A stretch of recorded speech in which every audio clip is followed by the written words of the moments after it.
Hello दोस्तों। Club Excel में हम लोग डेट और टाइम फंक्शन की सीरीज को आगे बढ़ाते हुए अब हम लोग एक ऐसे फंक्शन की तरफ आ चुके हैं जो one of the most useful functions होता है डेट फंक्शंस को लेकर के। और इस फंक्शन के बारे में बहुत से लोगों को इसलिए पता नहीं होता क्योंकि ये फंक्शन एक्सेल की फंक्शन लिस्ट में एग्जिस्ट नहीं करता है। सो अगर मैं फंक्शन लिस्ट की बात करूं तो अगर इक्वल्स टू सम आप टाइप करते हो तो सम से स्टार्ट होने वाले जितने भी फंक्शंस एक्सेल के पास हैं वो सारी लिस्ट आपको शो कर देगा इधर।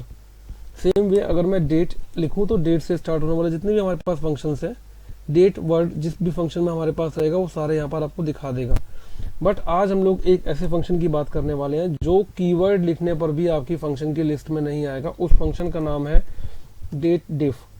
कोई इसको डेट डिफ बोलता है, कोई इसको डेटी डिफ बोलता है, कुछ भी। बट बेसिकली ये करता क्या है, दो डेट्स के बीच में डिफरेंस दिखाता है आपको कि कितना डिफरेंस है। अब आप बोलोगे डिफरेंस निकालना तो बहुत इजी है, इक्वल्स टू एंड ये वाली डेट माइनस ये वाली डेट, एंड डेट मैंने स्टार्ट डेट कर दी, डिफरेंस आ गया मेरे पास। बट ये डिफरेंस तो हमारे पास डेज में आया ना। ठीक है, अभी इसको हम लोग करते हैं और समझते हैं कि इसमें क्या एक्स्ट्रा है हमारे लिए डेट डिफ फंक्शन में। वीडियो पूरा देखना है तभी आपको ये फंक्शन समझ में आएगा, अदरवाइज स्किप कर जाओगे आप। बहुत अच्छे अच्छे एग्जांपल्स से हम लोग इस फंक्शन को समझेंगे और यूजफुल एग्जांपल्स को यूज करके हम लोग फंक्शन समझेंगे। ठीक है, अब करते हैं इसको start. So equals to date, आप देखो मैंने जैसे ही डेट लिखा यहाँ पर ये फंक्शन लिस्ट में नहीं आया, बट आपको डेट डिफ लिख करके ब्रैकेट स्टार्ट कर देना है, आपका फंक्शन स्टार्ट हो गया। ठीक है, अब मैंने यहाँ पर ओल्ड डेट दिया एंड न्यू डेट दिया। इसके बाद आपको यूनिट देना है। यूनिट मतलब किस यूनिट में आपको डिफरेंस चाहिए। तो यूनिट के लिए आपको ध्यान रखना है, y होता है हमारा ईयर के लिए, एंड हमारा m है मंथ के लिए, एंड d है डेज के लिए। ये तीन यूनिट के ऊपर ये हमारा फंक्शन पूरा काम करता है। ठीक है, अब जैसे मैंने यहाँ पर निकाल के दे दिया इसको ईयर, ये हमारा ईयर है। देन मैं इसको बोलता हूँ कितने मंथ हुए हैं वो बताओ मुझे। तो यहाँ पर equals to date dif bracket start old date जो हमारी स्टार्ट डेट है, comma end date, comma double quotes में आपको सिंगल m लिख देना है। तो आपके टोटल यहाँ पर कितने मंथ आ रहे हैं वो आपको यहाँ पर ये बताएगा।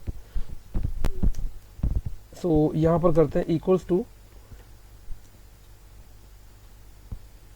To date dif bracket start old date, comma new date, comma m and that's it. ये हमारा 24 मंथ्स इसने मुझे बता दिया कि 24 मंथ्स आपके टोटल बैठते हैं। बट अभी ये फॉर्मूला हमारा फुल प्रूफ काम नहीं कर रहा, इसमें एक कमी है। देखते हैं कि वो कमी क्या है। इक्वल्स टू डेट डिफ, ये डेज निकालने के लिए हम यूज कर रहे हैं। Old date, comma new date, comma double quotes में d एंड दैट्स इट। तो ये हमारे पास इतने दिन हो गए। ठीक है, सो अगर अब यहाँ पर आप देखोगे तो इसने ईयर तो निकाल दिया, मंथ भी निकाल दिया, डेज भी निकाल दिया हमारे लिए। ठीक है, बहुत इजी है इसको यूज करना। बट एक्चुअली हुआ क्या है, अगर मैं इक्वल्स टू 365 मल्टीप्लाइड बाय 2 करूंगा, 2 साल निकले ना हमारे यहाँ पर, तो हमारा बैठता है 730 डेज। तो बचे हुए 6 दिन कहाँ चले गए वो कुछ पता नहीं है। सेम वे इक्वल्स टू अगर मैं 736 मल्टीप्लाई बाय 30 करूंगा तो हमारे बैठते हैं 24 महीने। 24 महीने तो आ गए, बट बाकी बचे हुए 15 दिन कहाँ गए। ठीक है, तो ये हमारे पास इस तरीके से हमारा करेक्ट आउटपुट नहीं आ रहा है। सो एक और एग्जांपल दिखाता हूँ। जैसे यहाँ 20 महीने निकाल के दिया इसने, तो इक्वल्स टू ये 20 मल्टीप्लाई बाय 30 करता हूँ तो मेरा 600 दिन बनता है, बट बचे हुए 23 दिन कहाँ गए वो इसने कैलकुलेट नहीं किया। तो बेसिकली ये राउंड फिगर में आपको जो राउंड डाउन वाला जो आपको ऑप्शन है वही बताएगा, जो बचे हुए एक्स्ट्रा दिन, महीने या साल या महीने या दिन है उनका यहाँ पर काउंट निकाल करके नहीं देगा। अगर आप सिंपली इसी तरीके से आप अगर डेट डिफ का फंक्शन लगाते हो जो हमने ये यूज किया। अब आते हैं अपने नेक्स्ट शीट के ऊपर और वहां देखते हैं कि अगर हमें यहाँ पर ईयर निकालना है, यहाँ पर मंथ निकालना है जो कि रिमेनिंग मंथ है, यानी कि 2 साल एंड बचे हुआ 1 महीने, और यहाँ पर मुझे डेज निकालने हैं जो बचे हुए दिन है, यानी कि 4 महीने 20 दिन 25 दिन 15 दिन कुछ भी। तो उसके लिए अब कैसे हम लोग इसको यूज करेंगे देखते हैं। अब यहाँ हमें एक कॉन्सेप्ट समझना होगा, जो हमारा लार्जेस्ट यूनिट है वो ईयर है। अब ईयर के बाद अगर बचे हुए महीने निकालने हैं तो मैं वाई एम लिखूंगा, अगर मुझे महीनों के बाद बचे हुए दिन निकालने हैं तो मैं एम डी लिखूंगा, मंथ एंड डेज। ये हमें इस फंक्शन को यूज करते वक्त याद रखना है बस, और हमारा काम हो जाएगा। Equals to date dif bracket start old date comma new date comma year के लिए तो ईयर ही आएगा वाई, तो 2 साल हो गए। ठीक है, 2 साल के बाद महीने कितने बचते हैं अब वो निकालते हैं। Equals to date dif bracket start date comma end date comma बचे हुए महीने के लिए वाई एम, एंड 0 महीने बचते हैं हमारे पास, एंड इधर भी इतने महीने। देखो 1 साल के बाद 9 महीने को इसने काउंट ही नहीं किया इधर 1 साल में, है ना, तो 1 साल 9 महीने। अब बचे हुए दिन निकालते हैं महीनों के बाद। Date dif bracket start date comma end date comma M D, M के बाद दिन कितने बचे, महीने के बाद दिन कितने बचे, तो आपका ये 6 डेज निकल करके आ गया। अब आपको अगर टोटल आपका रिजल्ट चाहिए था किस तरीके से, तो हमें रिजल्ट निकालना था 2 years 1 month एंड 6 days, इस तरीके से। तो उसके लिए अब रिजल्ट के लिए यहां पर हम लिख देंगे इक्वल्स टू, ये बहुत इजी है, कॉन्केटनेट में हमने किया हुआ इतना एंड ईयर्स, कॉमा लगा दिया इसी में, स्पेस दे दिया इसी में, एंड बाकी इतना एंड स्पेस के अंदर मंथ्स, एंड भी इसी में लिख दिया, स्पेस दे दिया, एंड इतना and days, and that's it. तो ये आपका आउटपुट निकल करके आ गया 2 years 0 months 6 days and so on. ठीक है, अब इसमें एक और बोनस चीज देखते हैं हम लोग। अब मेरा जो फाइनल आउटपुट है वो अगर आप देखोगे तो इन तीनों सेल से बन, ठीक है, तो ये हम लोगों ने यहाँ पर फॉर्मूला मर्ज किया।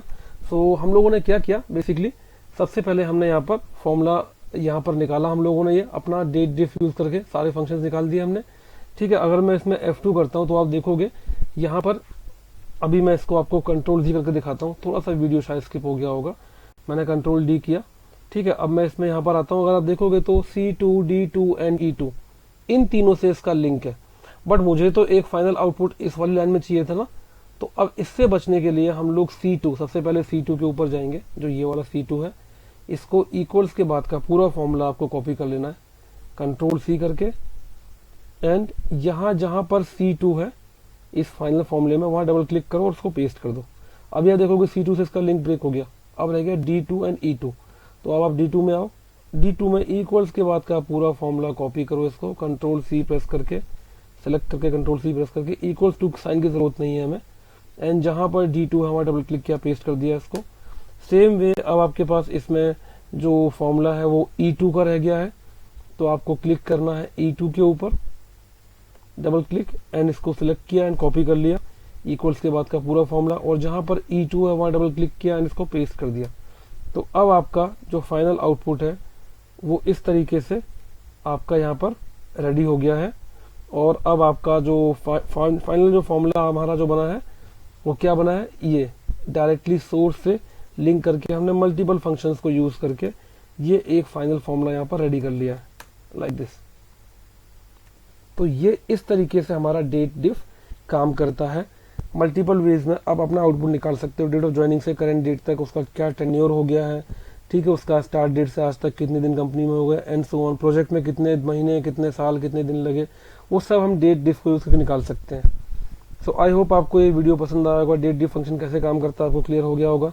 सो अगर आपको ये वीडियो अच्छा लगा तो प्लीज चैनल को लाइक करो, सब्सक्राइब करो, और वीडियोस को जितने लोगों से हो सकता है शेयर करो, सो दैट आपका मोटिवेशन ऐसे ही मिलता रहे और हमारी लर्निंग ऐसे ही कंटिन्यू होती रहे। एक्सेल के बहुत सारे फंक्शंस हम लोगों ने अपलोड किए हैं अपने इस चैनल पे, सारे वीडियोस को पूरा देखना है, सो दैट आप अपने एक्सेल फंक्शंस को बहुत ही अच्छे एग्जांपल के साथ सीख सको। तो मिलते हैं अपने नेक्स्ट वीडियो में, अभी के लिए बाय एंड टेक केयर।